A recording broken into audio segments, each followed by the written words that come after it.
নোপোৱাৰ পিছতো ডিব্ৰুগড়ত প্ৰতিটো দিনেই সংগঠনৰ হৈ কাম কৰা মই নিজে প্ৰত্যক্ষ কৰিছো। আজি ভাৰতীয় জনতা পাৰ্টি তেনে সাহসী সংগ্ৰামী কাৰ্যকৰ্তাৰে সমৃদ্ধ হৈ আছে আৰু মই বিশ্বাস কৰোঁ যে তেনেকে সমৃদ্ধ সাহসী কাৰ্যকৰ্তাৰে আমি আমাৰ দলটোক আগুৱাই লৈ যাম। কাৰ্যকৰ্তা বন্ধু বান্ধৱীসকল, 5খন বিধানসভাৰ উপনিৰ্বাচন আহি আছে। এখন আমাৰ নহয় আৰু আমি পাম নাপাম আমি নাজানো, কিন্তু বাকী 4খন আমাৰ বিজেপি দলৰ আসন। মই আশা কৰিম 4খন আসনতে কাক প্ৰাৰ্থিত্ব দিব লাগে, কাক দিব নালাগে, সংসদসকলে সভাপতি মহোদয়ৰ লগত কথা পাতি সিদ্ধান্ত লওক। আমাৰ একো ক'বলগীয়া নাই, আমি মাত্ৰ তেজ আৰু পানীৰে আমাৰ দলটোক আমি সেৱা কৰিম।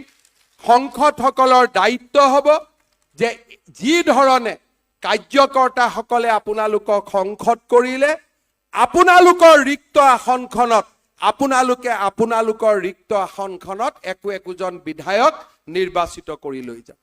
কোন প্ৰাৰ্থিত্ব হ'ব, কাক প্ৰাৰ্থিত্ব দিব লাগে, তাত আমাৰ কোনো কথা নাই। আমি দূৰ দূৰণিতো আমাৰ লগত কোনো সম্পৰ্ক নাই। আমি মাত্ৰ বিচাৰো যে নৰেন্দ্ৰ মোদী ডাঙৰীয়াৰ জয় যাত্ৰা যাতে আমি অসমত অব্যাহত ৰাখিব পাৰোঁ।